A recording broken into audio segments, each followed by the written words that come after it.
और ये बता दूं कि हमें धमकियां मत भेजा करो।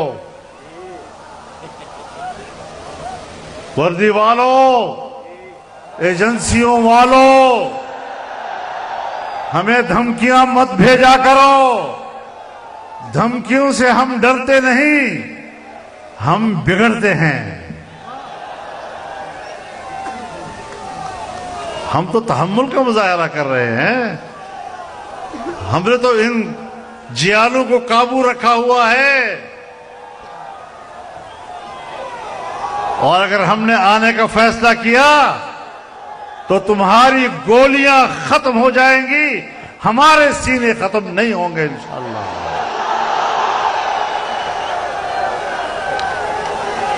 धमकियां न भेजा करो। शराफत से रहोगे तो शराफत से रहेंगे, बदमाशी करोगे तो हमसे बड़ा बदमाश कोई और नहीं होगा।